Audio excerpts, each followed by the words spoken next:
अस्सलाम वालेकुम वरहमतुल्लाह। आप देख रहे हैं यूट्यूब चैनल का लॉयर्स टीवी और मैं हूं असलम परवेज एडवोकेट। मालियाती बिल, मालियाती तरीके कार क्या है, आईन पाकिस्तान, दस्तूर पाकिस्तान इसको किस तरह से, इन जिम्मेदारियों को किस तरह से तकसीम करता है, वफाक की और सूबे की और सेनेट की और प्रेसिडेंट की और अवाम की और खवास की क्या जिम्मेदारियां हैं, ये सारी चीजें दर्ज है आईन पाकिस्तान में। दुनिया के हर मुल्क, दुनिया के जितने भी ममालिक हैं, उनके अवाम को मालूम होता है कि उनके आईनी और कानूनी हुकूक और फराइज क्या है। हम इसीलिए वीडियो बनाते हैं, बातचीत करते हैं कि हमारे अवाम को मालूम हो कि आपका हमारा क्या हक है और हम पर अल्लाह ने, रसूल ने और बंदों ने क्या जिम्मेदारी दी है। जब हमें मालूम होगा तो हम उन जिम्मेदारियों को अदा करेंगे अहसन तरीके से।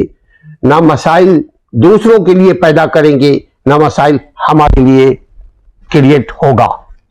मालियाती तरीक़ेकार article number 78 para number 1 para number 1 शिक नंबर 1 कहता है कि वफाकी हुकूमत यानी फेडरल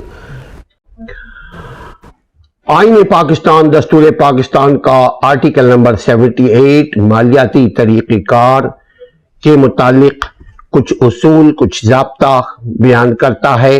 वफाकी यानी फेडरल हुकूमत, फेडरल गवर्नमेंट के वसूल शुदा तमाम महासिल जितने भी पैसे वसूल किए हैं, उस हुकूमत के जारी कर्जा जुमला कर्ज़ जात और किसी कर्ज की वापसी के सिलसिले में उसे वसूल होने वाली तमाम रकूम एक मजमूई फंड का हिस्सा बनेगी, जिसका नाम वफाकी मजमूई फंड होगा।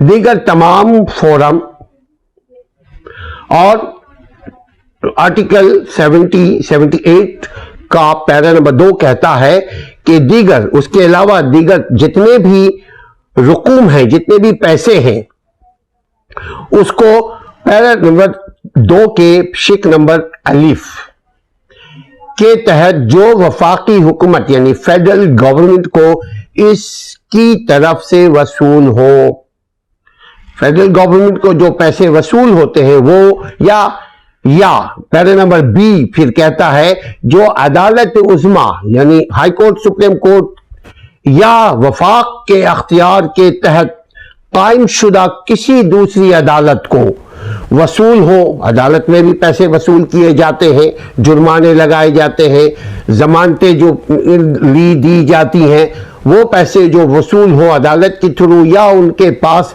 जमा कराई जाएं। जैसे हमारे साबका चीफ जस्टिस ने डैम के लिए पैसे लेकर के उसको जमा किया हुआ है, रखा हुआ है, वो आवाम के लिए अमानत है आवाम की। अगर सही हुकूमत आए तो उसको इस्तेमाल कर ले, गलत हुकूमत आए तो जैसे हमेशा से आती रही है तो उसको अपने खाओ पकाओ का जरिया बना लेंगी। उसी तरह आगे चल करके आर्टिकल 78 कहता है कि वफाक के सरकारी हिसाब किताब, वफाक इसको सरकारी हिसाब किताब में रखेगी, जमा करके रखेगी और तकसीम जरूरत के मुताबिक, कानून के मुताबिक करेगी उन्हीं इदारों को, जिन इदारों को तकसीम करने का, जिन इदारों को हक हासिल है कि उनको ये रकूम मिले। और वफाकी सरकारी यानी स्टेट बैंक में जमा की जाएंगी या जहां गवर्नमेंट समझे वहां इस पैसे को जमा किया जाएगा। नाज़रीन, वही कौमें तरक्की किया करती हैं जिनका आईनी और कानूनी हुकूक, यानी हुकूक का मतलब हक की जमा है, हुकूक यानी राइट जो उसका हक है वो मालूम हो। जब कौमों को मालूम होगा उसको उसका क्या हक है, आईन ने, कानून ने क्या हक दिए हैं, तो आसानी होगी अपने हक को लेने में। ऐसी हुकूक और फराइज से वाकफियत के लिए हमारे चैनल से जुड़े रहिए। अब तक अगर चैनल को सब्सक्राइब नहीं किया है तो सब्सक्राइब कर लीजिए اور شیئر کیجئے تاکہ علم کو پھیلانے میں آپ بھی ہماری ٹیم کا حصہ بن سکیں۔ السلام علیکم ورحمۃ اللہ۔